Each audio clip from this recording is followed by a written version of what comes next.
All right. I'd like to call to order the Ramsey-Washington Metro Watershed District September board meeting. To start, may I get a motion to approve the agenda? So moved. Second. Okay. And we do voting, correct? That's correct. All in favor say aye. Aye. Okay, moving forward to the consent agenda. Do we have a motion to approve the consent agenda? I move that we approve the consent agenda. No second. Perfect. Discussion.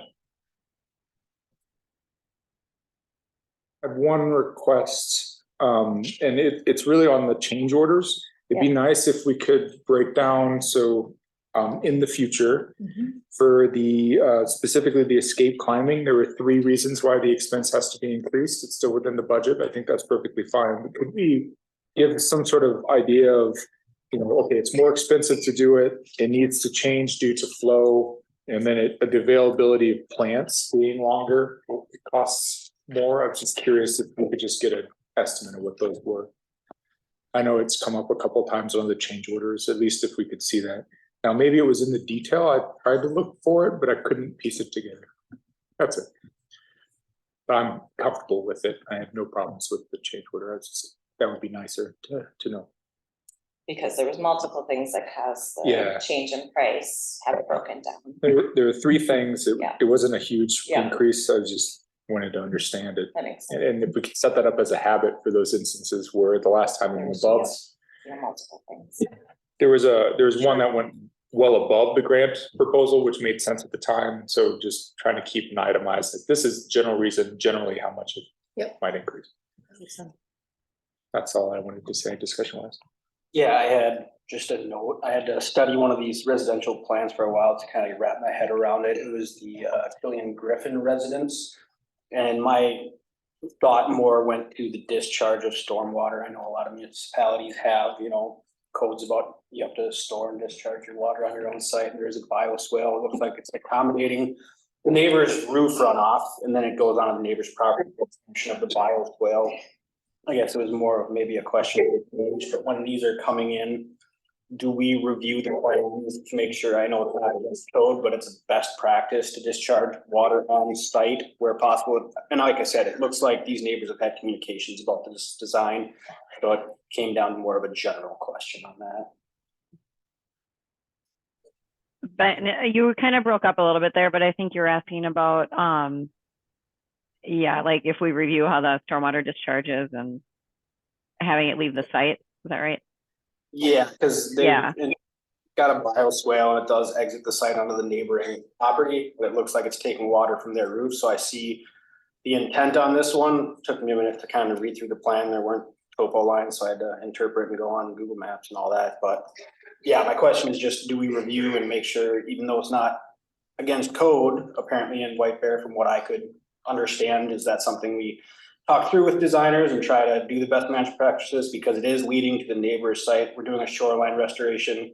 You know, Minnesota Stormwater Manual would see that as, you know, direct that to the shoreline restoration. So we're getting less erosion, you know, it's treating more. It's actually, you know, there are multiple reasons for doing that, but we're directing some of it. You know, if it were the case that it was directed to the neighboring property, like, is that something we could talk through with the designer, change it to get those added benefits?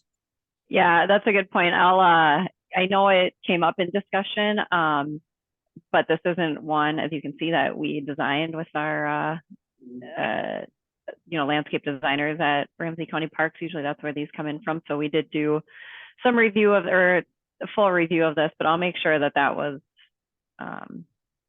for sure signed off on. Thank you. That's all I have.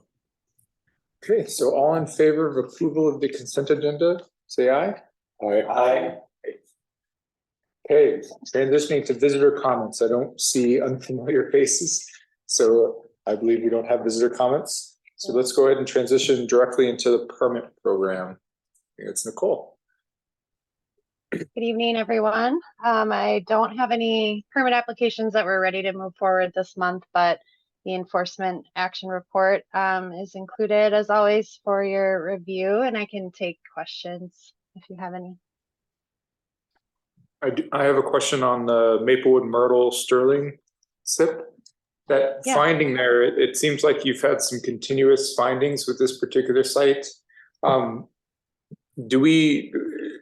very curious how we keep track of maybe contract groups in which we've had this type of experience with.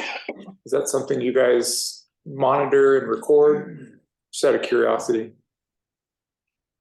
I'd have to look at who this general contractor is. Mary's usually the person that's on site. I've been there once, but a lot of it actually depends on kind of the superintendent.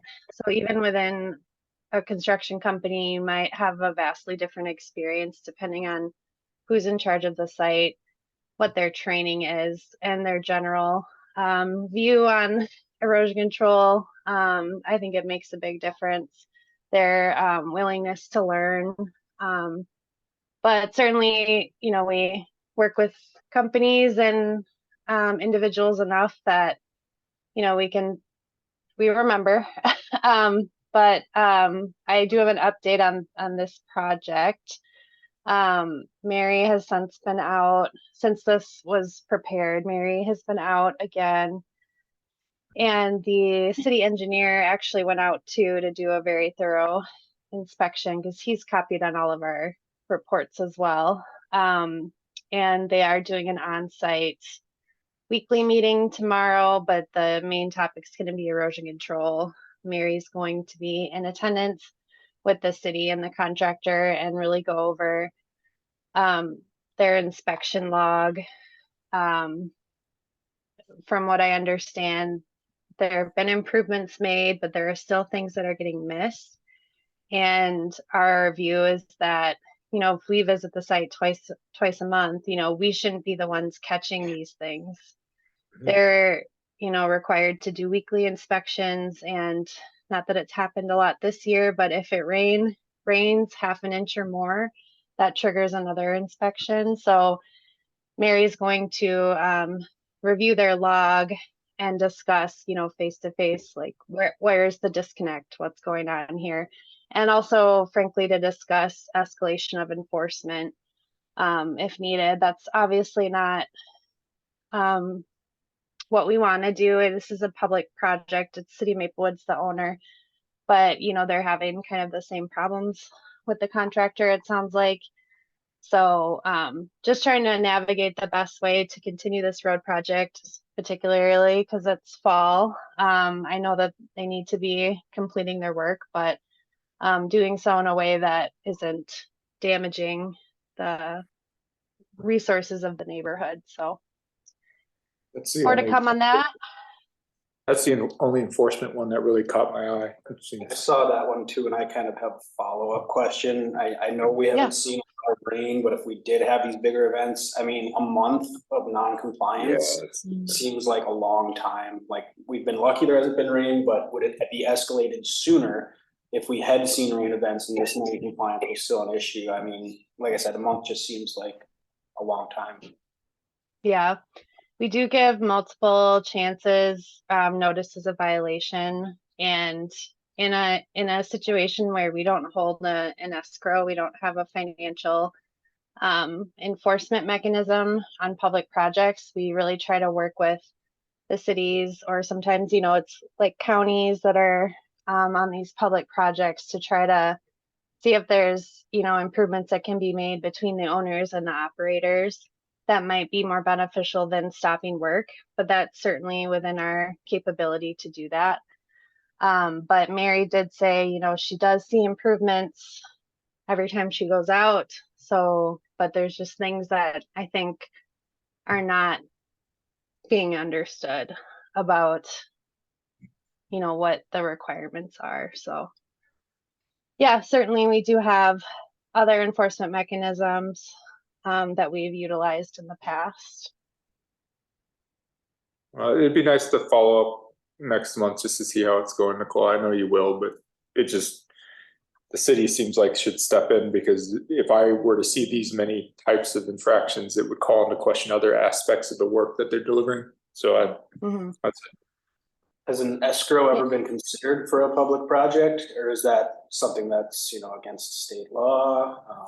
Is there a reason other than trying to be a good partner? I don't know if I know the answer to that. Yeah, I actually don't know if it's foreign. I don't know if there's any rules against collecting from other government agencies, but we never have in our history, and that's been mostly because we can have that arrangement with the city where they would typically take care of it, so. That would no, be my perspective too. I don't think there's anything outright prohibiting it, but I know it hasn't been the custom. Who owns the maintenance on the site? City does, right? Yeah, the city will be obviously in attendance tomorrow morning when Mary meets on site. And so it'll be interesting to know, you know, if they have other mechanisms like withholding pay or, you know, or maybe more effective ways to motivate the contractor that will get the work done quicker. So yeah, and I know there's also been a shakeup at, you know, they've lost staff this season. So I think they're just trying to stay on top of it as much as they can, but they've been more involved this last month as we've seen sort of these chronic issues. So. I don't have any further questions. Do others have further questions on the permit? I don't have questions about any of the projects presented. I guess I was going to say I was surprised that there wasn't anything included about, I believe it's the heights of the former golf course. It's not far from my normal haunts, and there's been a lot of activity the last few weeks. And did you know, Nicole, has inspectors been out there? Yeah, I kind of leave it to Mary to decide which projects she wants to highlight, but we can certainly, I'll make a note to do a update next month on that one in particular. But yeah, they are we inspect that site like any other, you know, at least twice a month. They are doing soil remediation right now. They're sending us reports of their remediation and what they're finding as far as contamination. They're measuring any airborne pollutants, and they haven't to date. So yep, we do anticipate too that some wetland mitigation work will be starting soon. So we've been in contact with the city of St. Paul as well and Ramsey County about doing inspections when they start that work. But yeah, as far as I know, it's soil remediation. They recently got a mass grading review or approval from the city, so it's lagging kind of behind our permit a little bit. So there might be more activity later into the fall here now that they have that, but we can provide a more detailed update next month. Yeah, that'd be appreciated. If I recall from previous discussions, it seemed to me that there was at least one of the partner development interests that I think wanted to do construction like as soon as possible, maybe even in this month or October for sure. So it seems like there is a lot of activity, and it's a big site. There's lots of complexity, a lot of water resources. So Yeah. it'd be great to have an update. Sure, and they do have a geotech firm kind of observing all the remediation and testing of soil. So there is someone on site doing that at any given time. And then there's another consultant that's involved in the wetland replacement that we expect them to be on site for observation. But we'll obviously confirm that when more of that work is taking place. But yeah, I can include that next month for sure.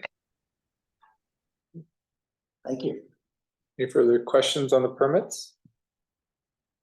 Okay, stewardship grant program. Paige.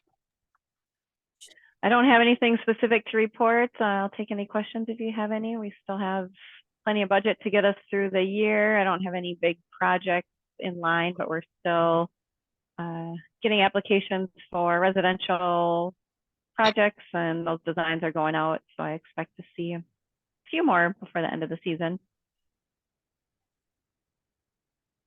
Any questions for Paige? I didn't have you. Okay, action items. First up, Roseville Homes accept plan and solicit bids. You were gonna intro this? or- I can, yeah, so, and Paige knows the backstory of this project as well. I don't know, Paige, if you wanna give a couple sentences of background, how this project came to you and, yeah. Sure. Yeah, sounds good, Erin. Yeah, so this one's pretty exciting. We first went out there back in, I want to say 2018, 2019. And at the time, you know, the property owner wasn't interested in moving forward with anything. And then we went back out, oh gosh, last year or the year before, and started talking with the property owners and realized they have a lot of localized flooding issues. You can see from the pictures in the board packet, that was a pretty significant storm event in August of 2022, but that's not uncommon for them to get flooding in the parking lot and then into their maintenance facility. You know, it's pretty common when they know that it's going to rain, have people move their vehicles out of the parking lot, otherwise they'll be stranded for a period of time. So we were able to witness that, and that was after we had started talking with them and realized that they would be a good spot for a project. So at this point for phase one, we're looking at upgrading or modifying an existing basin on the west and then adding a smaller basin to help with some of those flood events. And Erin, maybe I'll turn it over to you if you want to go into more detail on those. Yeah, sure. Yeah, I mean, I think this is also, it's in one of your equity areas, right? Yeah, so, and that's, you know, those equity areas typically come up in terms of water quality projects, and this site was looked at for some potential water quality features, but the more pressing concern is the flooding. And it is flooding of a more localized nature. That's why you're not hearing about it in terms of the Beltline resiliency study. But it is somewhat associated with or affected by the flooding in nearby the Ames Lake area, right, Paige? Some of the areas that we're looking at changing as part of the Beltline resiliency study. So because it's near that area, because it's in an equity area, it seemed like it was appropriate to do some additional work on the site to help them with their flooding issues because they were quite extreme. You see in the memo that we've got some of the typical things we put in when we're asking permission to put something out to bid. We've got our opinion of probable cost and the range there, and a note that there is one structure that would be removed from the 100-year floodplain as a part of this project. We did put some things in here about the prioritization tool. Again, typically we're looking at that in terms of water quality projects, but we thought that it might be interesting to show you some of the other benefits of the project in terms of those types of metrics. Any questions?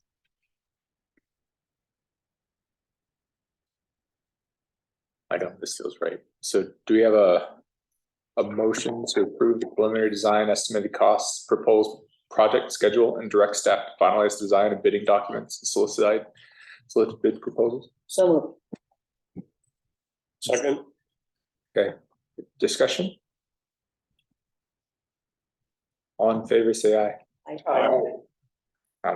Great. When I wrote you down. It's the photos. Yeah. Can you imagine your life if they said, oh, okay, it's gonna rain hard, go move your car or find somewhere else in this really populated area to park it. Yeah. No. Yep. Okay, sorry, not to express over opinion. Okay, permit rule amendment responses. Now there's 3 resolutions associated to this. I won't Yes. read all of them, but I think we'll go from there. FDR. Yeah, we can step through that. Nicole, did you want to overview this item and then? Sure. Yeah, so just a reminder on the kind of the background of this process. We're hopefully nearing the end here tonight, but we did start this process last year in collaboration with Capital Region Watershed District, which we have historically done for many years to try to keep our rules as consistent as possible. So we did meet with Cap Region quite a bit, and then in the winter time, we released kind of what we are thinking of changing to the Technical Advisory Committee, which is our, public stakeholders. And we had an informal comment and review period from February to March. So we received a number of comments during that time. We also held a virtual Q&A session over Microsoft Teams, and we had a good showing for that, although we didn't have a lot of comments during that meeting. And then we had an official comment period that wrapped up in late July, and a public hearing as well at our June 28th board meeting. So during the official comment period, basically over the last month, we've been working on finalizing the proposed rule changes and preparing responses to comments received during that formal comment period. Probably the biggest change that resulted from that was related to disconnected impervious. We were originally proposing a maximum 8-foot trail width, and we heard from a number of stakeholders that that's just really not, they don't build a lot of 8-foot trails. That's too narrow. And so we listened to what they had to say, and at their suggestion, expanded that from a maximum 8-foot width to 10-foot width. So I have included what we're proposing to be the final amended rules, pending approval, of course. And that, if they're approved tonight, would go into effect immediately, with the exception of the linear cost cap increase and stormwater impact fund increase, which would go into effect January 1st. So if there's any questions. Did Capital Region Watershed District already vote to approve the permit rules? They are doing so tonight. They have a meeting tonight as well. So just to overview those 3 resolutions, the first one is to approve the amended rules and adoption of those rules. The second one is for the linear cost cap, and the third one is for the stormwater impact fund. I move we approve the rule revision and resolutions 2301, 2302, and 2303. Second. Any discussion? Further discussion? Okay, all in favor, say aye. Aye. It's nice to have a chance to read both of those a couple times. Yeah. And then Val, you have those resolutions, so after you finish signing them, then Ben, you also need to sign them before you go. Yeah.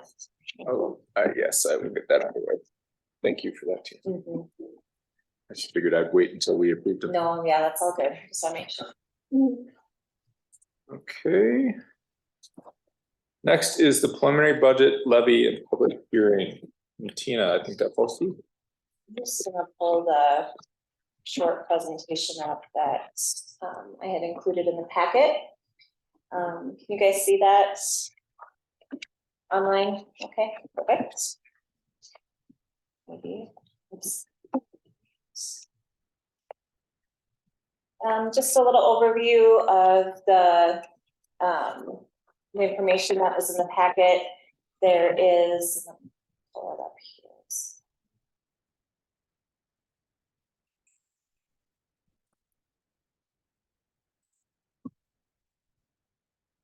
Can you see that change in the screen when I flipped over to a different PDF? Or do you still see the presentation? Yeah, we see the PDF. request for. Yep. Okay, good. Just want to make sure it changes with it. So included in the packet for the budget and levy, we have a resolution that would approve the preliminary budget or the preliminary levy for 2024. I also have a revised table here, and as I mentioned in the memo, the changes that were made in the table were mostly to the carryover and just making sure that you know, as I said, we keep refining those carryover numbers and looking at what we actually need to levy versus what we'll have in. Tina, Yeah, I'm sorry to interrupt. This is just a matter of procedure here, but we have to close the general meeting and open the public hearing on this. so before my presentation. For the resolutions that we just did with the, No, for the budget. I guess if you want to do your presentation first, but we do have to formally open the Yeah. public hearing when it's time. So we can formally open it now, or we can do it after the presentation. why don't we do the presentation anyway? Okay. If there was a public around, I think the presentation would inform. Yeah. Sure. Sounds good. So we'll open and close it after the presentation, if that's Sounds okay. good. Okay, sorry to Okay. interrupt. That's okay, thank you. So I have that included in here. You'll see that last month it was around a little over 7%. Right now I have it at 6.55, as I explained in the memo. You know, there are options that we could get it lower. You asked about the 5 and 3, and we'll talk about that in a minute as well. I have the line item breakouts for, as you've seen before. I do want to make a note though, because there is an error in here. This Beltline fix near river outfall is showing as 600,000, and I don't actually know why I changed it on here, but it should be right around that 1,000,125. I was gonna ask about that Million. because that calculation's carried through the whole thing. So what happened is this is how much we need to levy for this, and the rest of it would be coming from carryover contingency. Oh. But I changed it in here, and that was just Thank an you. error on my part. So it won't impact the levy or budget, or it'll impact the budget, but not the levy. Mhm, mhm. So the levy numbers should still be good. The narrative is also included, and just wanted to highlight that. Again, you've seen that before. And I just made a few changes to the numbers in that, and then we have our presentations for that here. So here I'm showing in this table that proposed levy of 7.55% increase from last year. This is showing the different projects that make up our capital improvement budget items. It's just a breakdown out of the table. You've seen that before. If you had any specific questions, I'm happy to answer that. The project repair and maintenance, I just wanted to make sure consistency sake wise. I know it's 800 carryover, but Yeah. then this is the budget that's covering the Beltline restoration or Beltline Yeah, repair, and it's so the other included in million. that. Okay. Yeah. Thank you. Mhm. This is a graphical way to look at how we're spending or proposing to spend our money based on program area. And what I wanted to point out mostly is that about 80% of our budget, 79% is on projects, specifically things that you'll see in the ground, in the field, and also maintenance of those projects. So that does include operations and maintenance as well. And then about 20%, 21% is in admin and programs. And if you even took out our program areas, you know, our admin is about 16%, with the rest coming from our program areas. So, you know, I'd like to say that in that case, it's showing a good value. It's not a high percentage of admin costs. And then if you look at how we're proportionately, you know, spending our money based on our plan goals, you'll see, I think it's appropriately heavily towards flooding and healthy surface water. So water quality and our flooding goals make up over 75%, about 80% of that. This is showing our historical levy and budget. This green line is our general fund, which has stayed pretty, you know, a little upward trend, but pretty stable. Where you see our biggest increases again is in our projects costs, our CIP project costs. Can you go back to that? Yeah. Oops. Oh, there you go. I noticed that the tail, the levy and the project, they seem to be in line with each other.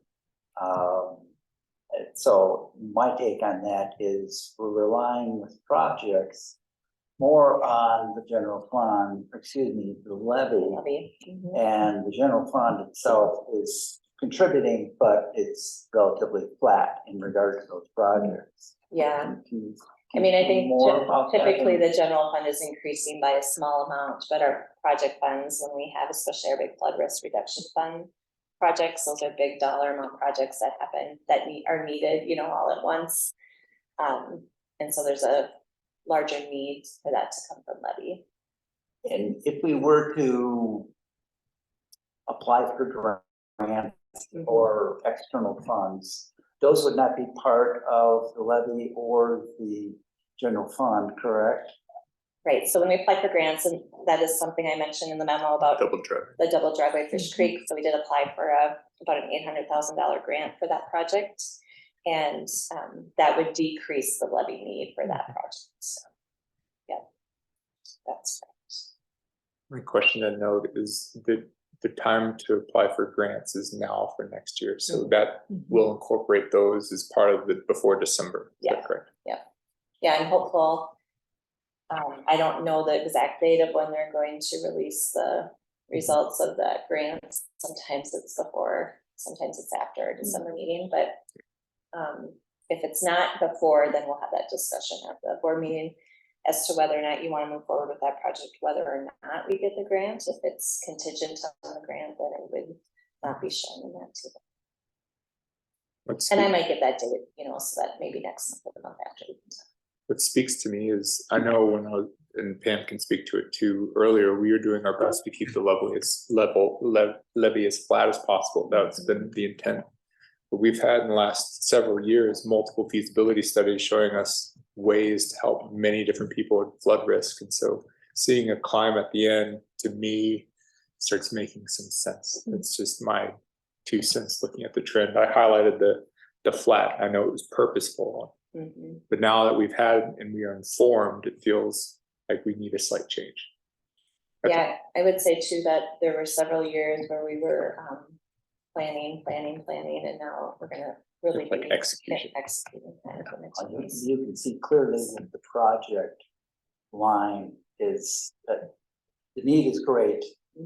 And we've kept, as Val is mentioning, the levy relatively flat. And if we retain that, we're gonna just continue to see that separation. And we're gonna at some point get like. I don't want it to be a step function. People do not react to step functions. Sorry, Tina, I just wanted to mention No, that. that's good. The request and comments about, you know, what does our levy, how does that impact our residents, our homeowners? This is a table, so Washington and Ramsey County both put out a calculator to help calculate this information. They give us our local tax rate, which is, you know, the percentage of the tax that's due to percentage of our residential tax that's due to us, which is about 2.6%, which is a little bit of a decrease from last year. And it also assumes, you know, a change in market value. So as homes increase, their tax, you know, implication increases. And so that was about an 8.8% change in market value on average. The median. Inside the home values, and then in the yellow or orangish column is, so if you had a $250,000 home, approximate tax portion of the tax that would come to us is $61, which is about a 4% increase from last year. And so again, the tax rate, the market value, and then our levy increase all factors into that. And this one's 6.55, right? This is with our, 6.55. So I do have on the next Yeah, I like the next. page. So I ran the calculator then at 6.55%, 5.11, just because it was a level number for the levy. A couple bucks. And then, the 3%. So at 3%, it's about, you know, $2.50 or so difference in tax at that level. I've been on the board so long, I remember when the number for the lowest one was like 20 bucks. Yeah. I just give you some indication of what, you know, what our taxpayers are helping to fund that. Thanks for showing this too, I do appreciate it. Agreed. And this is not counting the grant or winning the grant for the 800K. That's I just want to reinforce that because that would change these equations. And that's all I have included in the presentation. I'm happy to answer any questions or take any comments about the budget, and we could probably at this point then Open it up for the public hearing. Yeah.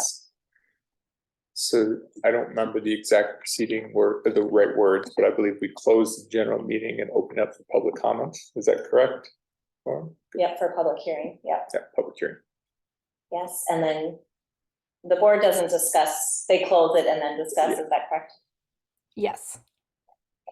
There's no public here to comment, so. So then I will officially close the public hearing and reopen the board meeting for discussion. I do have a couple of questions just around, so I've done this a couple of times, but not as an official signer of trying to do the levy. So if we sign this is what we're going to start our target toward, we will have opportunities to revise. That's correct. And so I'm just trying to figure, and then the final revision is December. That's correct. Okay. So in December, and so we, as a watershed district, we're not required to be part of the truth and taxation hearings. So we don't have a hearing like your city and counties do. But we do have to have opportunities for comment, which each public board meeting is an opportunity to comment, but officially in December, when we would post our final budget and levy, then we'd also have an opportunity for comment. It's not a public hearing, but so we could do that as well, so that the public would have another opportunity to speak on the budget. But definitely as the months go on, I can continually update if there's any changes, and then December would be the final. Based off the math you provided in the background, and I'm not going to try to over extrapolate, but if we do win the grant, it feels like it could be a year where we do hold it flat for some reason, but we should discuss if that makes a lot of sense since we're entering the execution phase. I just want to make sure we have enough lead time to have that discussion. Sure. That's all. Yeah. Yeah, and I think what looks like Erin's looking now to see I if am there's a looking date. to see if I can find it. Usually they don't tell you a date right away. But I can plan to come back at the November meeting so we can have that discussion ahead of the December meeting. It looks like last year there's a table dated, like early to mid-December. But it does change year to year. Yeah, and It's a little crazy. depends on the number of applicants and the review, I'm sure. Yeah. I don't have any further questions. Mine are all procedural. I'm comfortable with where it is, knowing what we're trying to do as an organization. I just would love to open it up for other people to comment. Yeah, so my understanding is we will have opportunities to discuss this and examine as we just talked through. I'm wondering if there is a shift from the current 6.55, which is where the conversation's at. If it were to go down, do we have, what's our obligation to provide further kind of explanation, justification basis for, well, you started high, but now you come down? Are we setting ourselves up in any way? It's kind of a procedural type question. So this is a healthier way, I'll say, to do it, is to start high, because no one complains about less, right? Less levy. The problem where you can get into needing to justify it is if you started, or if you were lower and then wanted to increase it in December. That's where, typically it's better governance to start high and then work your way, refine it down to a lower number. But certainly there are cases it's not like against the rules to increase it later, but I think the perception and the way that you work the process is better if you refine it down and not up. Thank you. I don't have the sheet in front of me. If there's no further comments, do we have a motion to approve resolution 2304? So I will second that. Okay, further discussion? Okay, all in favor, say aye. Aye. Yeah, let's make sure, Tina, that we do talk about it again back in November. I think that would be good. Okay. I know my bias is to try to keep it flat, given previous experiences. Okay. Attorney report, Lauren. Hello, hi everyone. We published notice leading up to that public hearing, that brief public hearing you just held, that ran in the Pioneer Press August 9th and 16th. Otherwise, our office has been doing some kind of routine maintenance and access agreements, so not much to report from me. Very cool. Well, thank you, Lauren. Let's keep trucking. Board discussion topics, anything that you guys have seen in your day-to-day? I like the fact that you brought up the heights. There are some pretty high priority permits. It'd be nice to see some of those periodically. It sounds like Nicole will help with that. I didn't have anything else specific on discussion just yet. Quick question. I know we're doing the tours. I definitely, the couple that I've attended, I really appreciated you guys getting what you need out of the tours. Yeah. Yeah, the tour has been good, and I mean, keep doing them if we can. If we can, especially before the meetings, it seems to really hit home. I know we're going to talk about one a little later that was nice to see prior to the conversation. So that was a nice coordination. Yeah, going forward, and I don't think timing is, I'm not sure the best timing, but it's probably not in the near future, but the Roseville Homes project, I think would be a good source, a good site for a tour when seems appropriate. Yeah, good idea. And I agreed. I like that idea. And looking forward, the other topic that I was going to discuss, I know is already in Tina's section. We'll talk through the fall tour itself. So I won't bring that up here, but okay. Sorry. No, don't apologize. We all get under the weather. So let's continue, because I know that the next new reports might be a good discussion bed. So why don't we go ahead and continue to new reports and start with the cottage plates?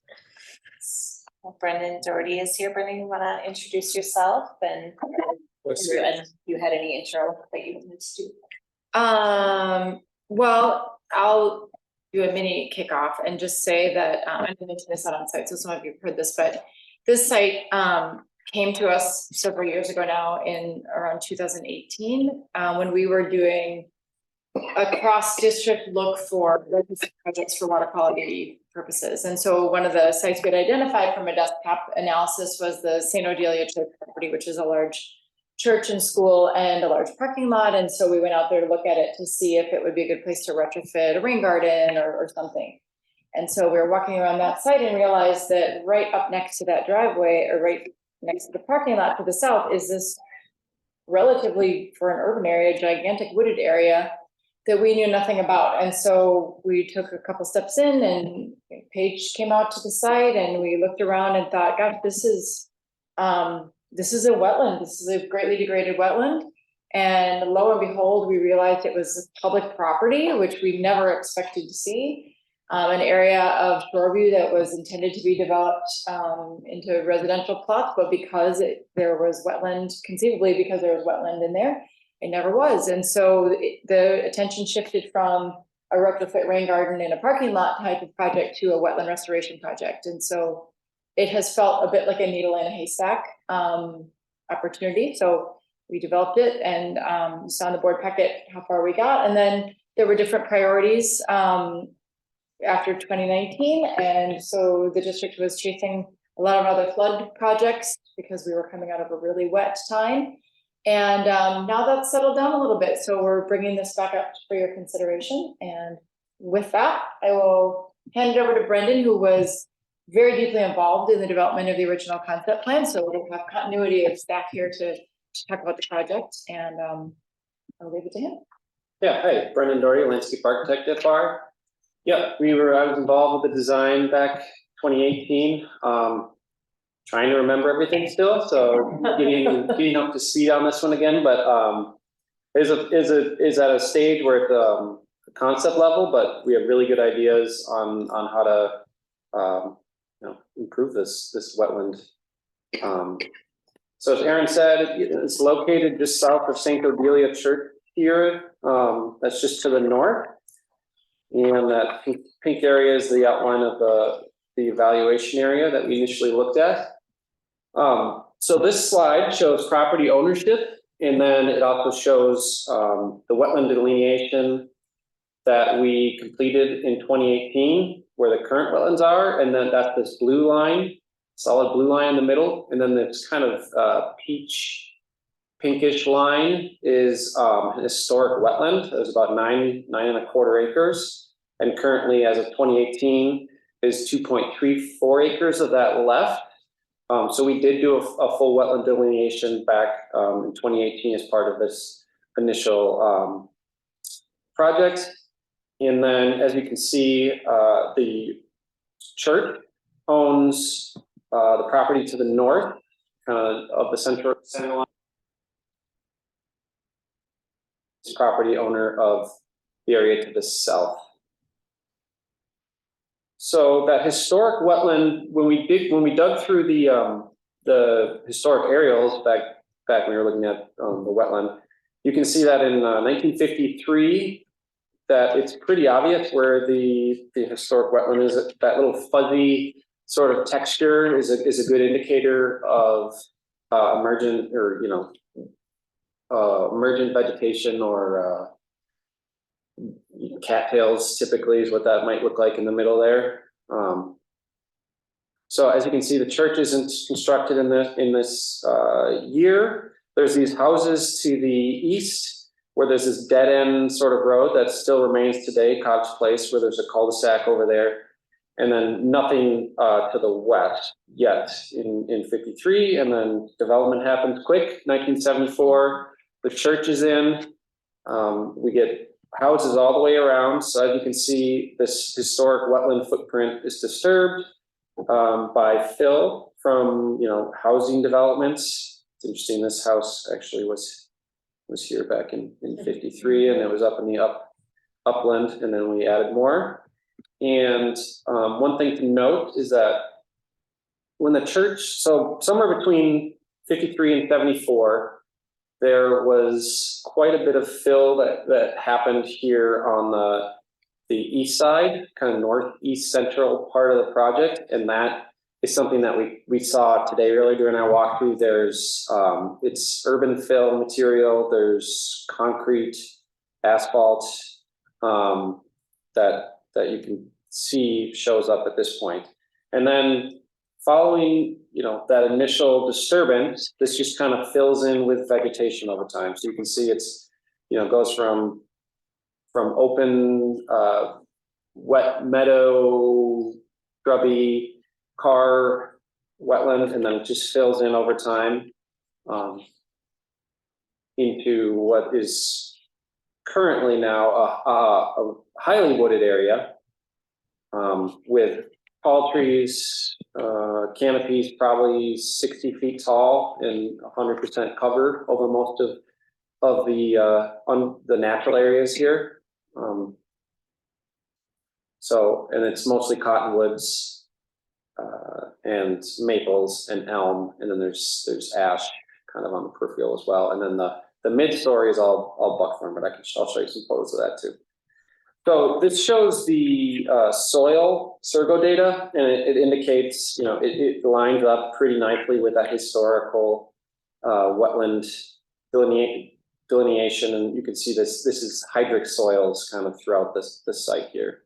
And also I should note that this is now a stormwater pond up here that's treating water runoff through here. And I'll have an image that shows kind of the whole movement of water through the site coming up here. So this is a photo from 2018 when we were out there. The center wetland that was delineated is a seasonally flooded forest and also a wet meadow, fresh meadow. Habitat type, it gets flooded during large rain events, during spring thaw. This is probably what it looks like. And then it dries out over time. And then it's just kind of a mud muddy soil that we saw today with not much vegetation in certain areas. And like you could say, it's highly wooded. This is probably midday, it's full shade down there. This is a typical shot from a street or the edge of the property. Do you have a question, Mark? Yeah. Just, Previous slide, do you have a rough date, what month? It's a summer photo. I don't remember.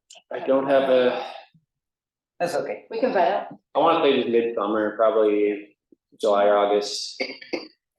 It's Probably really wet, 2018. Where's Bill? It would, Yeah.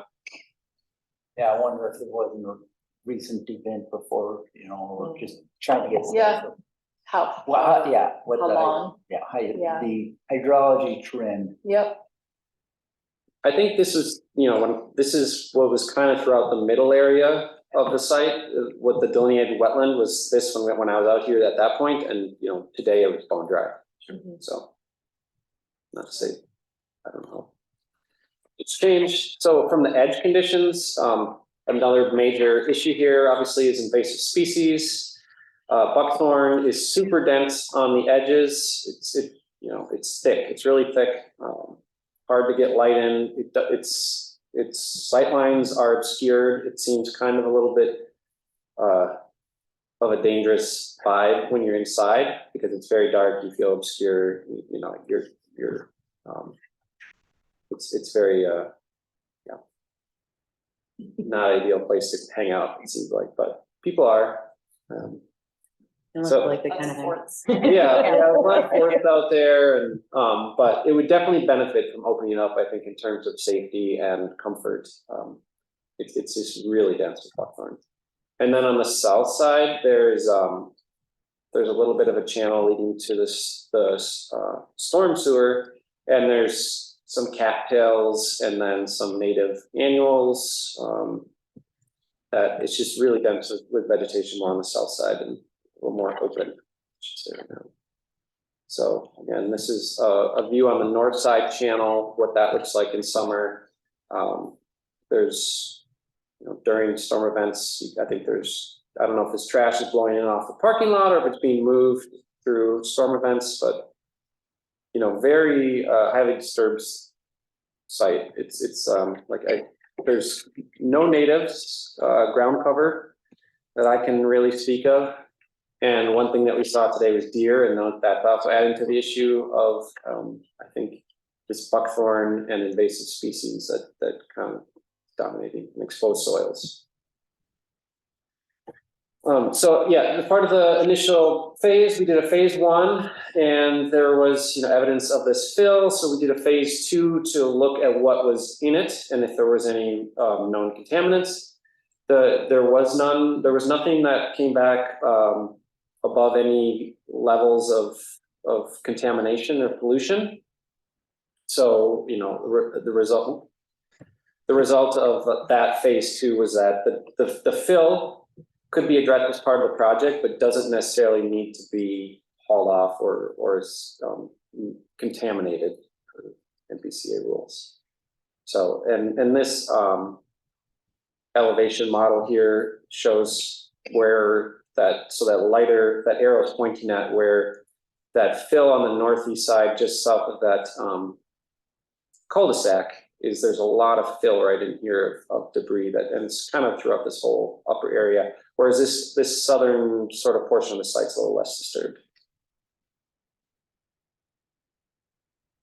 So this is so this shows, I guess, the watersheds and how the water is moving through the site or getting through the site. So the yellow is the direct watershed that's flowing right to the site.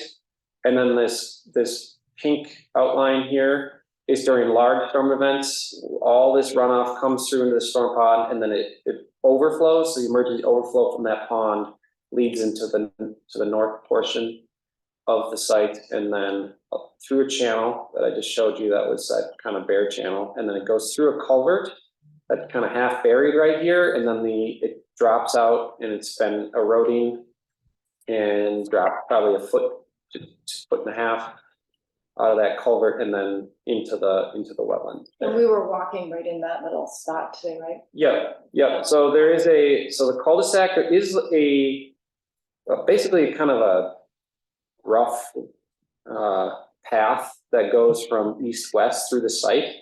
And the city property does connect to this other side here. So it's informally, I think, used as a walking path.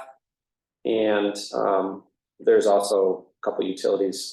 There's a sewer line through there and water line through there.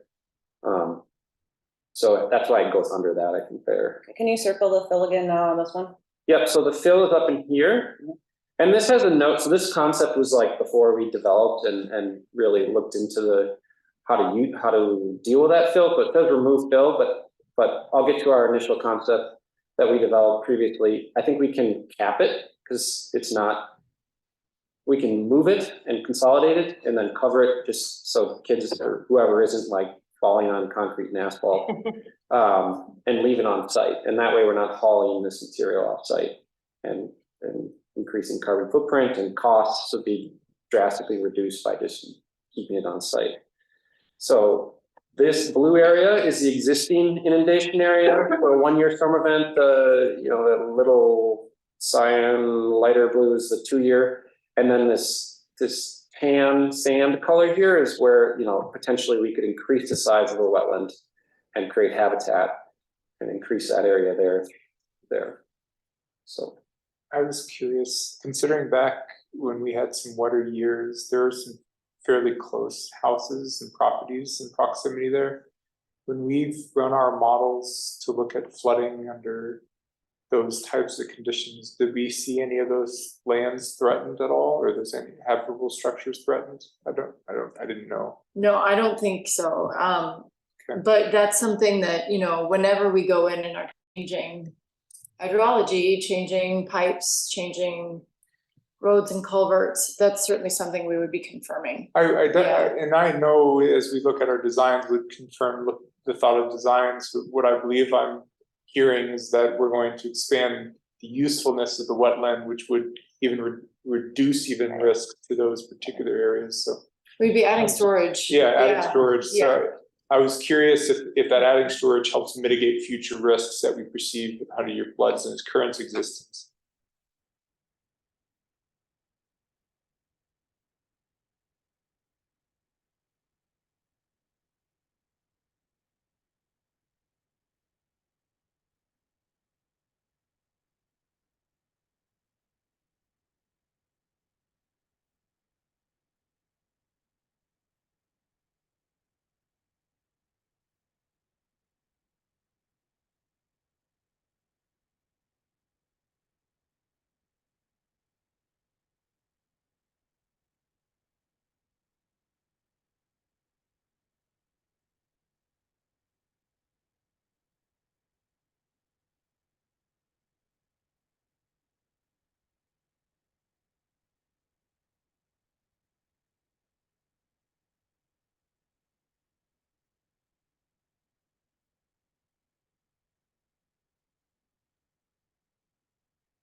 You guys can't hear? No. Oh, you can hear us now? Now we can hear you. Now we can. You could hear at the beginning of Brendan's presentation? Yeah, and then it just all of a sudden went out. Okay, Brenda, I'm gonna just share from here. I'm gonna try, we'll try sharing, just chat again if it doesn't. Yes.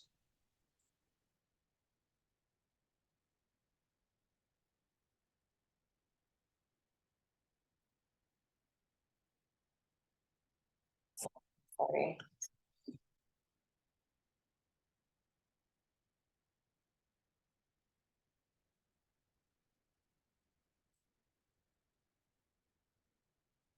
I just share the same one. Yeah. Oh, you know what? It's on that same.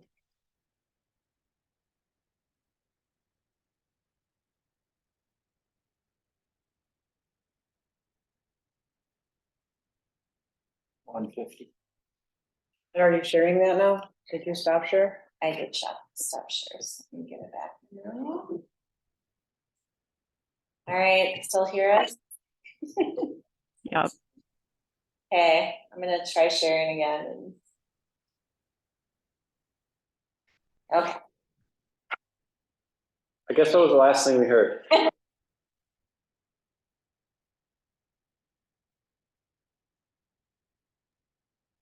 Jump into the next slide, will show our concept that we developed and where we're going with this. So, you know, the existing wetland was 1.42 acres. And like I said earlier, the historic wetland was something like 7 to 8 acres. This sounds stupid, but just to make Yeah. sure that I'm oriented. Yeah, it's just- yeah. Yeah. This way. Yeah. It's- Okay. Yeah, to the north, to the right, that's the church. Parking lot on the right.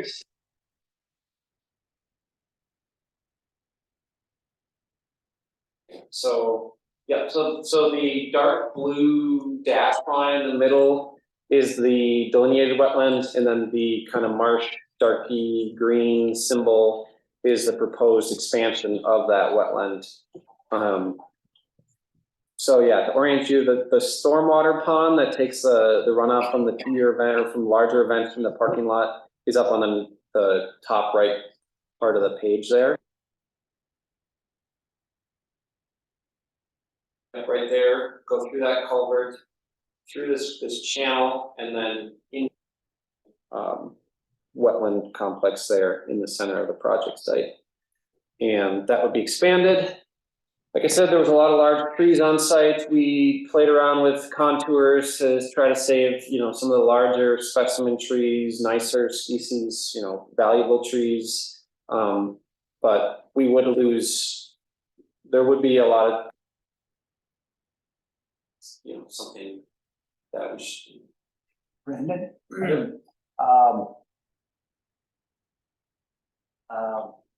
It appears that the hydrology, the re-wetting, the wetland restoration would be done more by grading elevation changes than a change in kind of the way water flows through this system. So it's not like we're going to put in hydrologic change, you know, berm or something like that. Where?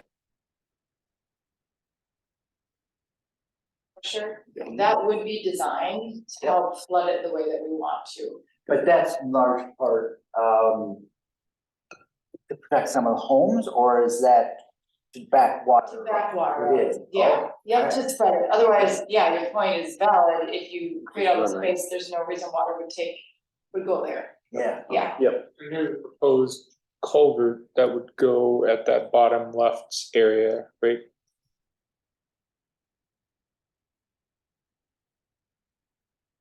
And I don't remember the condition of that culvert, but part of this project would be to take a look at that, and optimize or maybe even change the structure so that the water comes through the site and slows down and spreads out so that it actually functions as a wetland and not just a wide open space with a channel kind of through it. So that's the intention of that improved stormwater control structure.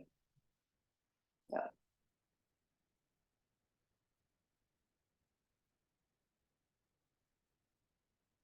Infiltrate and let plants transpire with it. And then, large events, obviously, we would make a structure that would allow water to exit the site. Yeah. Without flooding the adjacent areas. So yes, tree preservation is going to be a big part of the project. It's sitting right next to this church. It's within a neighborhood, so another aspect of the project.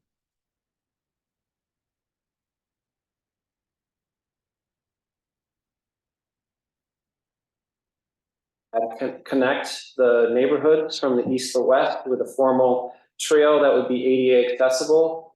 And then utilizing, the idea was to, we got a lot of fill, we got a lot of soil, we're going to kind of move around on site, would be to create a big mound on one side of the park that could be used as overlook. We could have nature play elements up there.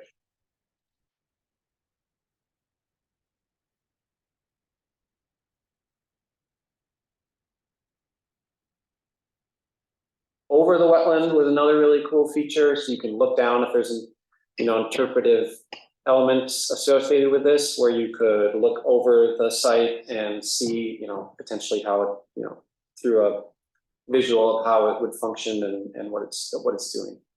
And you could replace some of those trees up there. Yep. Oh yeah, we'd certainly. So yeah, the site is a lot of invasives, and we would be proposing a lot of nice native pollinator species, native trees, shrub species, to provide habitat it's not really, that's pretty lacking. There's right now, the diversity is very low, and part of this project would be to obviously increase that. Are you gonna tell us too that there's a plan to remove all that buckthorn? Yes, that would go hand in hand with a lot of the grading and clearing and plant community restoration that's got to go on. I was just gonna say, and I know it's just very preliminary concept, but have you considered box culverts instead of traditional culverts with some type of boardwalk over them, just to enhance the user's experience of seeing oh, it's a wet area, but then they can actually see, oh, it's this whole area is connected. Yeah. Good. Yeah. There's a lot of different concepts that could become, because this is just a sketch, but just being there, you could see parks and play areas, something that actually engages the community. I know, as we toured, I was texting with some people who attend the church and the school there, and at least in one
So the substandard backup plan could be to put it through someone's computer, if you're recording. Now we hear you. Oh. Every time we press the wheel, it goes back. I have no I don't- idea. So it was like after you did the fix or whatever you did last time, it kept cutting in and out. But then this time it was gone for a while. But you just keep trying. Okay, well, I started the recording from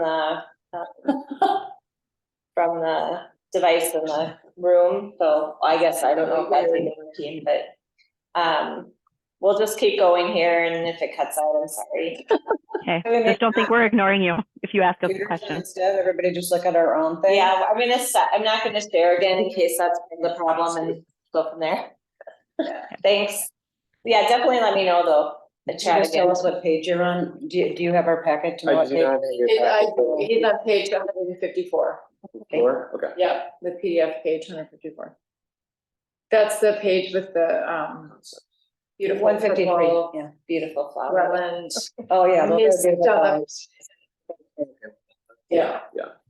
Yeah, so this is the goal, a major goal of the project here is to restore this currently degraded wetland dominated by non-native species to something that resembles more what was there prior.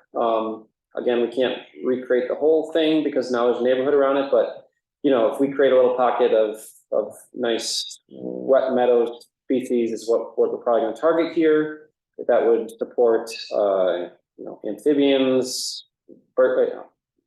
waterfowl, if maybe more hunting birds, but and then obviously native plant grasses, sedges, and forbs. So that's just an example, precedent example that we used to inspire us back in the day. And the next few slides are actually all, examples of native wet meadow plant communities and seasonally flooded plant communities that we're going to replicate here, try to replicate.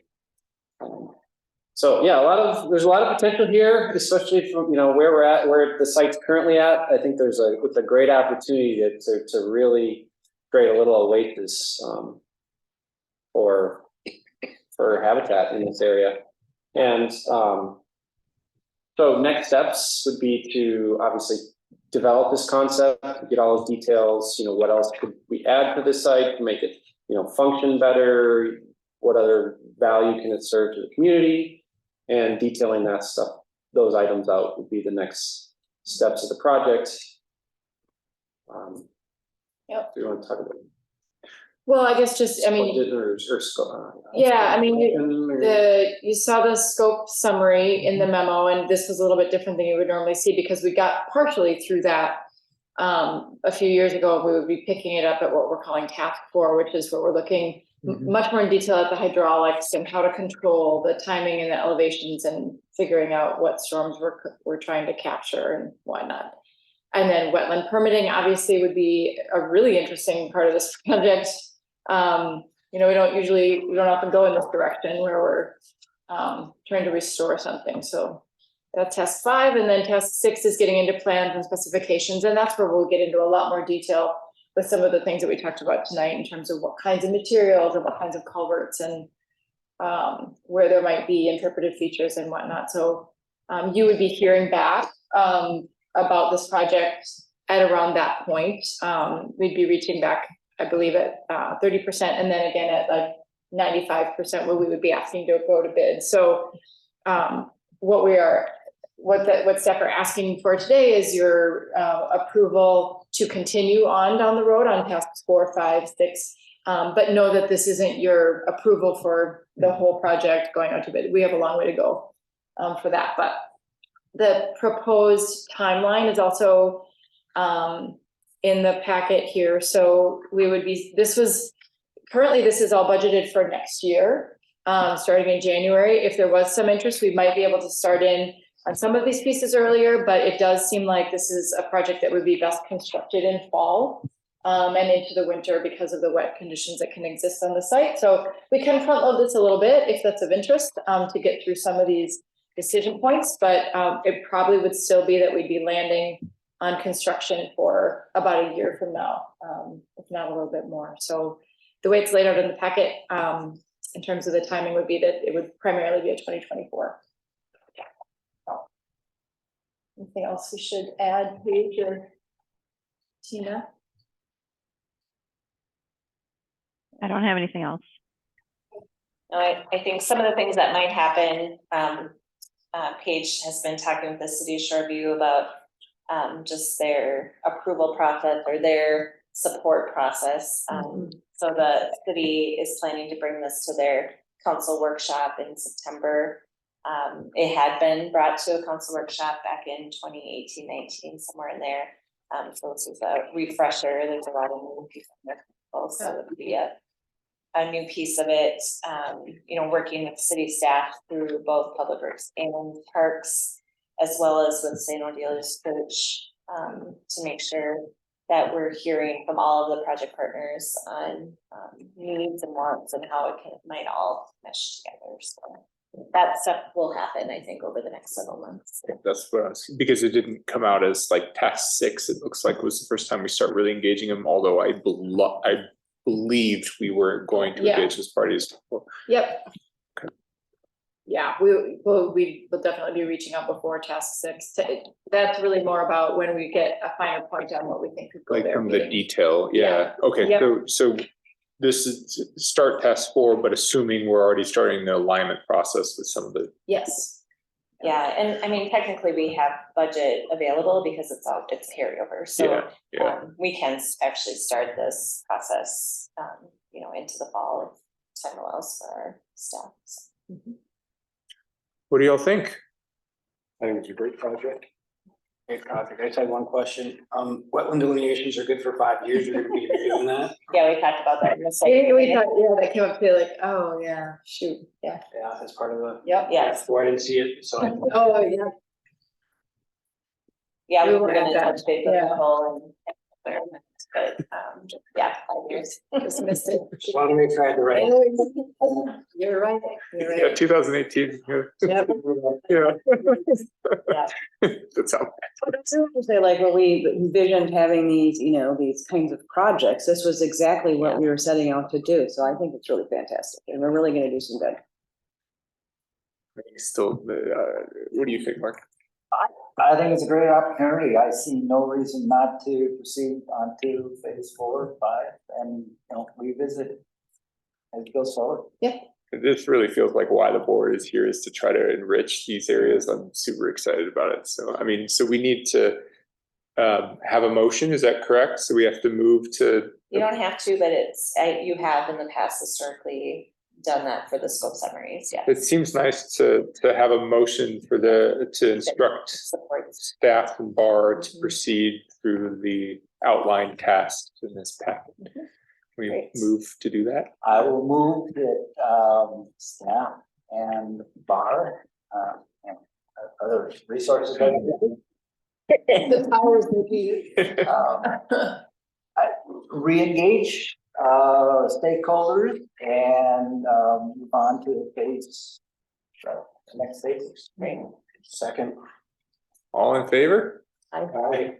Great, thank you. Take care. That's really good. Yeah, I think. Good. Okay, moving to the Coleman Creek flood risk reduction. This one seems. I'll let you go. Yeah, this is another scope summary for your information. Erin, I'll let you. You know what, I just lost my page here. Page 200. 200. Okay. So this one, I actually know a little less about, although I do know that this culvert just fits just barely, but they were able to squeeze this in for design. I don't have a whole lot more details other than what's in the packet on this one. Just as a reminder, comes out of the Coleman Creek feasibility study for the Wetland Restoration. This was one of the potential modifications, and then Ramsey County said, hey, we're doing a street reconstruction or a mill and overlay project in this area. And as Erin is just alluding to, thank you, Brandon. Thanks. Yeah, nice presentation, thank you. Thank you, Brendan. The county said, if it fits within our right of way and in these bounds, and you can have designs to us by a certain time, it can go under, well, there's still options on how we might bid it with the county or separate, but it can be done as part of their project. If we don't do it now as part of their project, they have a requirement that you don't disturb their newly paved roads for, I think it's 5 or 6 years. So it would be something that they would request that we not do then for 5 or 6 years. This is I would say an incredible value for the number of structures that you can remove from the floodplain with this relatively low cost project. Can I ask on that? Yeah. There seems like there's 2 choices as outlined in task 3 that were going to be pursued. If we were to request staff and bar to move faster through task 1, task 2, and prioritize in a way that gets us in before that 6-year blockout period, would that down select option 1 or option 2 being provide the replacements to the county and have it included versus us bid it separate? There's a meeting this week, Paige. It hasn't happened yet. That's right. It's tomorrow, I think. Sorry for the County Road C. yes, that is tomorrow. So there's a meeting tomorrow that will be critical in learning. So that'll help decide the more the one. It's not our timing of doing the work of test. So there's a few options that they're considering that might change whether we bid it or they bid it, but it would still happen under this. That's what I wanted, because I was looking at the timelines and it was like, oh, we got to get some stuff done in August and September. So I just didn't know if that met or had influence in that choice. Okay. 5 habitable structures for 1 culvert seems like a big deal. Yeah, it's a big deal. So can we formally take a motion to proceed through task 1 and 3? Said, okay. Could we have somebody move? I'll make that motion. Thank you. Second. Thank you. Any further discussion? I missed that last time, I apologize. And then, okay, all in favor, say aye. Aye. And thank you. Board governance manual. Yeah, so what I had included in the packet is the start of this governance manual. In that first page, I start outlining all the pieces that will be in this final document. The things I included were the general governance of the board and then governance policies and schedules for your review. I also included the current bylaws. That's something that I would like to propose some future changes to, but I wanted you to see what they currently are. You'll see actually in some cases, for instance, it says we have our annual meeting in January. Yeah. We don't do that. We have it in March. So there's some things I just want to get more accurate to how we actually do business or would like to do business officially. So that there are a few changes to the bylaws that I'll be proposing in the future. But what I have for you for your review comment is the governance, looking at basically how the board has been operating or does operate, but have it in writing. So it's not something we've had written out in this manner before. So I personally had a hard time finding another document similar to this for other board meetings with administrations. Have you found for watershed districts? I'm trying to be very specific. I was looking for board members with admins or executive directors, which I found were similar. Yeah, I did take a few example. The League of Minnesota Cities has some example templates that are more related to city governance, but I took some things from there, and then 9 Mile Creek Watershed District, and it has a governance document. It's mostly a compilation of all those policy items that that I've listed here that are coming, that I'll be attaching to this, like our electronic management, record retention, computer use policies, those things. But they do have a few board governance items included. I took a few things from the new Minnesota Watersheds manual. I saw that. Few things, but that was pretty general. Deep in. So that's kind of where I pulled it from. I also had a document that was written for nonprofit boards that I put something from. So. And just to help people recenter on why this became a topic of conversation, we're a unique watershed. We have a great administration, a group of people who are doing a ton of work. But yet as managers and representatives of the public interest, we need to define how we're going to add value in this particular case outside of just these conversations. And so this is really where we're trying our first stab of this is a president should be accountable for this, secretaries should be accountable for this, et cetera, just to lay it down a little more clearly. So you set some expectations up. So I definitely have some questions associated to the ones on there, but I'd like to open it up to see if anyone else had questions or considerations for this section specifically on the general governance of the board and then the roles that follow. Yeah, I wanted to make sure we were covering kind of what is your role as a board member, not specifically to officers, but as a forgive board. me, Yeah, and how you operate together as a group, but also individually. So I tried to roll out some of those, as well as then, the individual officer positions. I guess I would just say, I don't have any questions at this time. I thought it was, I've seen this pretty well, laid out. It's a good draft if you want to think about it that way. Right, yep. And to the question about, are there other similar documents out there? It sounds like there is not. And so I'm glad to hear that you have, looked and pulled from what limited sources there are. So I think we're on a good track. This really seems valuable. Yeah, I like seeing that we're gonna lay it out. I guess beyond just the role of managers, just seeing that you're gonna be writing your policy for management of permit fees, going back to what I said tonight, I would encourage a strong look at how you can further, use a stick on some of these non-compliant sites, especially when there's no escrow required. I don't know what that looks like, but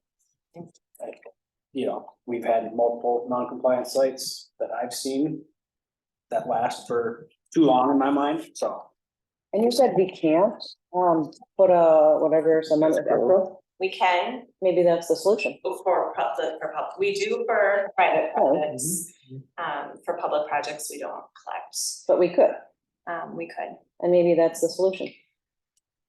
And we can talk about it later, but I that think could be an idea. it would be interesting, and I don't know, Nicole, if you have any thoughts, if we want to go down this rabbit hole now, but I think generally we have better compliance. Is that true, would you say, on public sites? City and county sites? I don't know. I do think we would get a lot of pushback because the escrows aren't submitted by operators, they're submitted by owners, and the owners are the cities and the counties. So that money would have to come, from the city of Maplewood, for instance. So we can certainly, if that's the board's desire to go down that, just know that we're not collecting escrows from the contractors, it's from the owners. So I do anticipate significant pushback. That discussion, that does remind me though, because we have discussed that before and whether or not we could collect from a contractor on public projects. So maybe that's something we can revisit or talk about again. I just think it might be a good point, since we're looking at this, to maybe look at our policy. You're looking at the policy, meet with some of the public entities that you commonly do work with to see if there is a solution to these non-compliant sites. It may not be escrow. I'm not pushing for escrow. Yeah. I would just like to, see well investigated, thought out course of correction. And possibly the cities or the public people could force the contractors you're hiring to put an escrow up as part of what we require of them when they come in with the public policy. Just throwing that out there as an idea. And at a level of, it feels like we give them we prove that they move forward, but then we lose some of our ability to enforce best practices. So as long as we find solutions or at least define the bounds of what we're capable of doing in some meaningful way. Yeah, I had similar questions where I like this draft. It makes a lot of sense. I have some questions on timing, for example, when we do strategic planning process, setting short and long-term goals, what is the frequency in which we should do that? Is that at the discretion of a certain number of board members, those types of things? More so just setting us up, because I know as years get wet or years get dry, our priorities, definitely informal priorities, shift around. They're always around the goals, but they do shift. And curious on when we should revisit, or if there's a call or a number of board members who need to do something that kick that off. Also curious if we would have, as part of the process in March, do we have people read these again, just to understand this is what you're committing to? I personally think that would be a good idea, but you know, we're going to revisit this in March and make sure this year agreed upon when you sign that piece of paper. I think that's a good idea. And is that, I think that was included and I might have taken it out, but there was some words to like in March, it was later on. But I'm very specifically trying to be more intentional. Mm-hmm. And then curiosities around coordinations for the watershed districts. I mean, this is not getting simpler. It's a very complicated metro area. And so as we work with the capital watershed district or the other ones, like, are there any things that we should consider? I don't know the answer to it.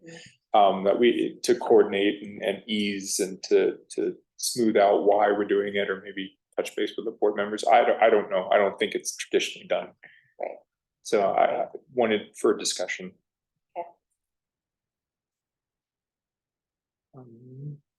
Y'all feel free to keep asking questions. I'm glad that it does kind of trigger in my mind, not just watershed districts, other watershed districts, but other partners. That's a good way to put it. Because it could be counties, could be, you know, cities, obviously, there are a number of jurisdictions. And we cut across a lot of them and in a very different way than they might be used to thinking. And maybe it's not like a governance guidance that says board members shall interact with these parties, but at the call of X officer or number of board members to engage, for example, city council or something to that effect. I don't know if we need something like that or if it's already in there. Not sure whether to bring it up at this point, but it's probably a good time because this is sort of a brainstorming.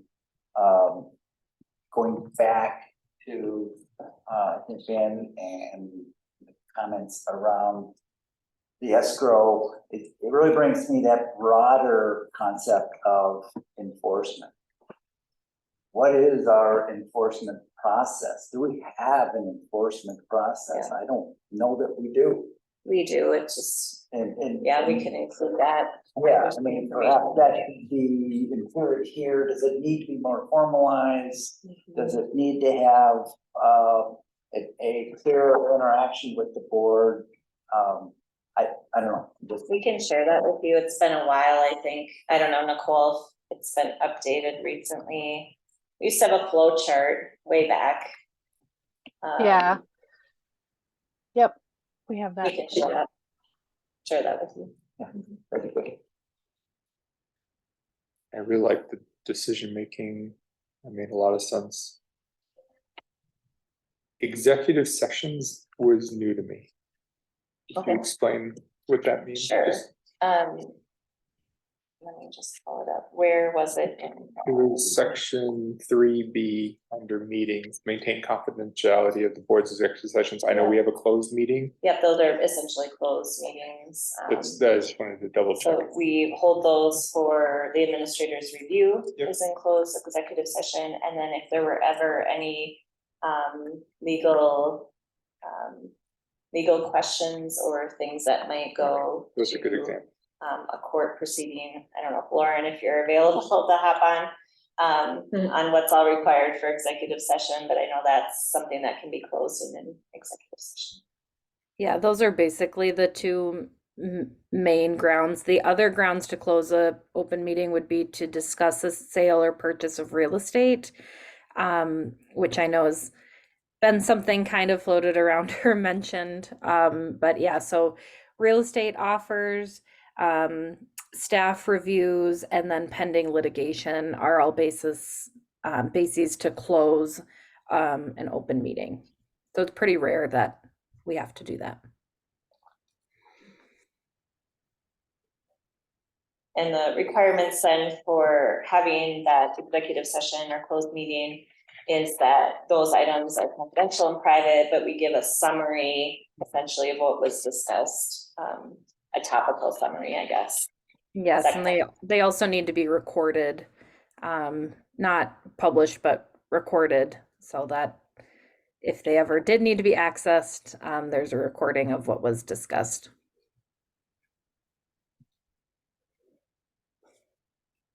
How would you like to receive additional comments or points for discussion in the future? Yeah, I would say if you want to send me any comments via email, and then I can compile them and reshare the document with any changes based on that feedback, I can do that.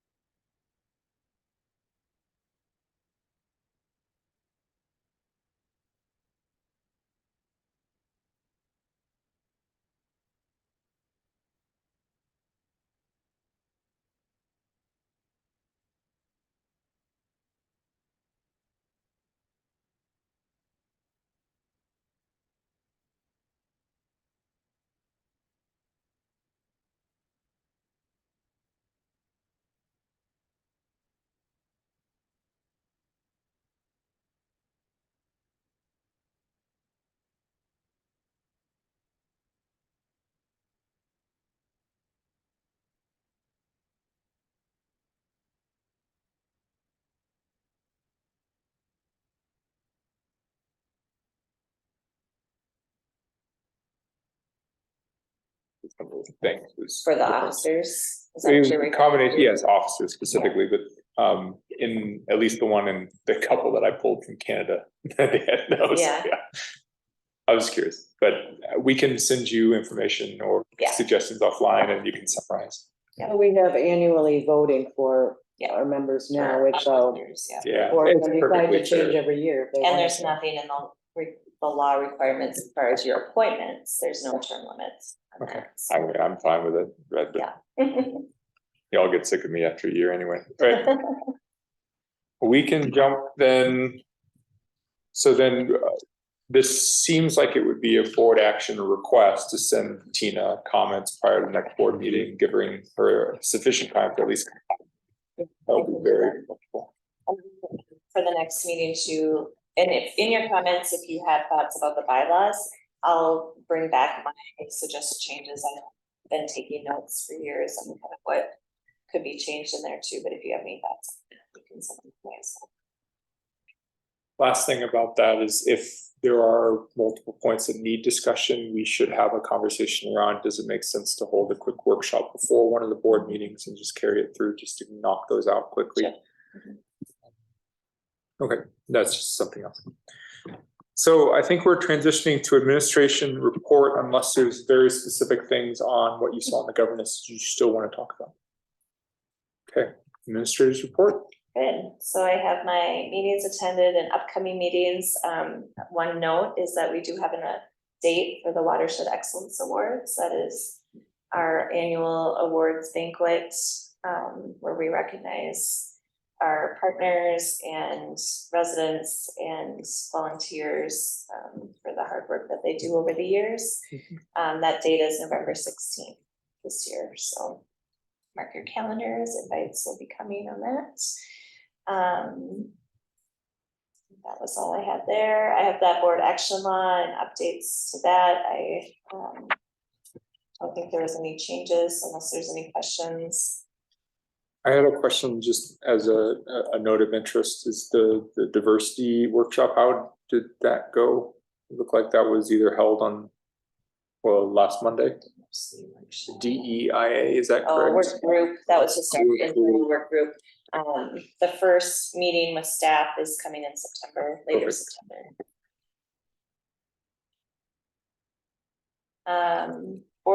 Board and CAP tour. I included a link to a doodle poll, so if you have a chance, you could fill that out, that would be helpful. To get that, and I can email that too, if that's easier to get to. Like to get that settled if we can, get a date. I know as we get later into September and October, if it's dark or earlier, that's why I'm proposing the 4 p.m. start. I know that can be hard with work schedules, so if it's possible, let me know if that's doable. And we'll see if we can find a date. I'd like to make sure at least 3 of you are available so that we can make it worthwhile to do that. Otherwise, I'd like these mini tours too before the board meeting. We can keep those up. If we have troubles with this date this year or this go around, I can push it back next year too and try and go into late August and earlier September too. So I'll try and see if we can get a date scheduled. Any questions or thoughts on that? Just questions on the action one for me. No, I think it's great. I already submitted my, Doodle. yeah, my doodle. It would be coming up very quickly. I know, yeah. It would be, I think, as proposed, it would be before our next meeting, It so. would be, yeah, there were dates before the next. Correct. Yep. So watch your email. Want to get in there before the snow flies. But typically we have, 5 to 7 sites or something, and we talked about potentially doing it in the southern part of our district in areas that are outside of the Phelan Chain of Lakes that we haven't spent a lot of time with in person or really. Well, there's that feasibility study that we conducted with the snake. Yep. So I have some ideas on some areas down there. I would like to get that date scheduled. So Did you already send the doodle or you're going to? it's in the packet. Under that item D, there's a link there, but I will send it. If it's not too much trouble, it'd be nice to send. I'll send it by email. Yep. Okay, I got it. I have a Minnesota Watersheds update that's just kind of standard, and then a link to the newsletter to make sure you have access to that easily. And then the integrating natural hazard mitigation and clean water act planning workshop that I will be attending next week already. So I just wanted to give you an update on that. I look forward to reporting back. I was really happy to hear from Ramsey County Emergency Management on that. We did have some interactions over the wet years. They've been a good partner with us, and we've been keeping them up to date on some of our project work as well. So it was nice to hear from them, and they invited us to attend with them as part of this workshop with the EPA. So. This seems like a good honor, especially as we look forward to how we've engaged cities for getting rid of or making plans for habitable structures. I'm looking forward to the discussion on funding too, as I mentioned in here. I think that's going to be really relevant to our work moving forward, and might open up some doors that I didn't know existed before. So I'll report back next month on that. Do they have grant mechanisms at all, out of curiosity? Well, that's what I think I'm going to be hearing about. That would look forward to hearing about it, since we're spending a lot of money trying to help save houses and improve water. Yeah. Anything on the West Badness? Are they chatting, or are they just still figuring things out? I've had a meeting with Bowser, and so we're starting the process again, or getting up to speed on that. I would anticipate probably later this fall you'll see something that you'll need to take action. Awesome, thank you.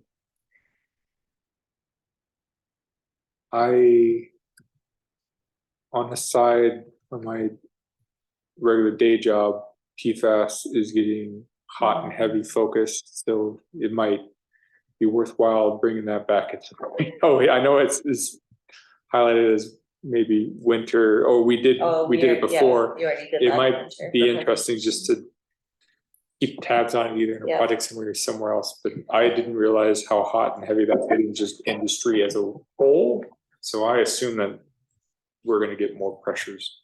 I think it'll be part of our watershed management plan update process. So we'll be having some good discussions on that. So it won't be the last time we talk about it. Good. It's a forever chemical. It's a So forever I- discussion item. Oh, my goodness. Yeah, Number of hours I could tell you I've spent on that now. interesting, yeah, Two. yeah. Okay. Thank you. For any questions for Tina on the administration report or action item list? So transitioning to project and program status reports.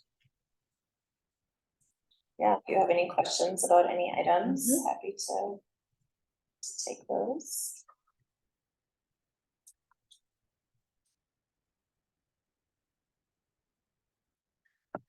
I don't have a well-formed question on number D, the Wausau Basin North Star Estate improvements. It seems like we've been going back and forth with that group for a while, and that's good that we're aligning with them. I'm just curious, is there, there's an implication that we might start construction to doing work in 2024? Is there any roadmaps that you, or roadblocks you guys are perceiving, anything going on there? No, I think it's a tricky site, and so that's why you're seeing a lot of information about Yeah, discussions with St. Paul Water and North Star Estates in the city, and the need for geotechnical. Because some of the solutions that have been planned do involve beefing up berms and excavating material, and it's a wet area, so. because we saw this one recently in terms of proving tasks early in the summer, right, if I recall correctly. Yeah, and this one's been a bit of a slow mover because there are so many stakeholders involved and because of the site conditions, so I don't see, I'm not aware of roadblocks. Okay, It's just sort of the pace has been sort of a slow. because of the. Yeah, development so, plan. yep. What I saw in the packet was there was meeting with some of the partners Yep. and sounded like there was receptivity, sounded like Yeah. they may have already been thinking about this somewhat, Yeah. and they gotta kind of take it back and reformulate and get back to us. Mhm. So it's kind of a little bit of a wait and see. Is that accurate? Well, there's that, and then also, you see in there reviewing historical soil borings and planning ahead for where borings might be taken. So there's the collaboration piece and making sure everyone's on the same page and understanding everyone's motivations and concerns. And then also gearing up for more technical investigation that can help inform the design. So a lot of moving parts still going on there. In the short term, do we have, I believe as part of the tasks, and I could be recalling it incorrectly, but we have a stopgap if we have a really heavy snow and melt year? Because I know construction changes in 2024 is fine, that's per where we're going, but if we do have a really wet winter, do we have any contingencies planned for those particular structures or those manufactured homes that might be affected? You mean if we were to proceed with construction or if we just if we even see any better kind of response. emergency response plan, or if there's any further delays, that's kind of what I'm curious about. That's a good question. I mean, I know back when we were having some really wet conditions, There's definitely a section in there, I remember driving through that is just, it can hold water. No, I think Yeah. we did start down the road of emergency response planning, so I know there are plans in Yeah. place that we've shared with the property owner as far as these are the areas, remove cars, those Yeah. kind of things, Okay. but then we decided to go down.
instances where there's 5 or like more than 3 and they all say very similar cons, it becomes Sure. very hard to be like, It's hard okay, to- so what did we learn in That's this?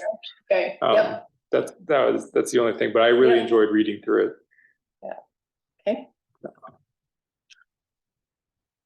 I just wanted to give a shout out to the interns publicly. It's always nice to instill an interest to have this work to a future generation. It's just amazing. I know we said goodbye as a company just recently to a bunch of interns that made crazy impacts on medical devices that'll come out in the next 5-10 years. And so I can't, they probably made a bigger impact than they know. So thank you, Yeah. Jenna and Katrina.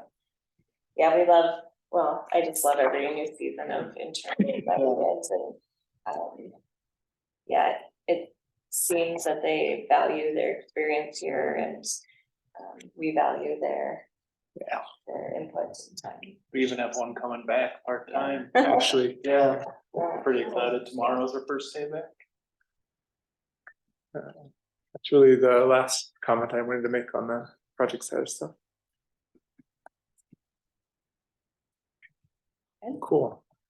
Next month's meeting, you'll line us up for whatever, well, I mean, we're gonna get a nice CAC tour before that, so maybe we take a break. on Yeah. doing a before tour. Yeah, we'll see what date we end up with the tour. And go from there.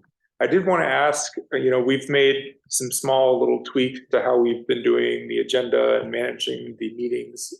Are there any comments, pros and cons? Is it okay if they send them to you, Tina, and then you can relay them to me? Yeah, But absolutely. I am very much looking for feedback. I've been the president for 6 months, I think, something to that effect. So if there are other changes that you'd like to see, as opposed to discussing them here publicly, if you don't mind sending them to Tina, and then Tina and I can talk on a one-on-one, I'd greatly appreciate it. And it can be made anonymous through Tina if that's your preference.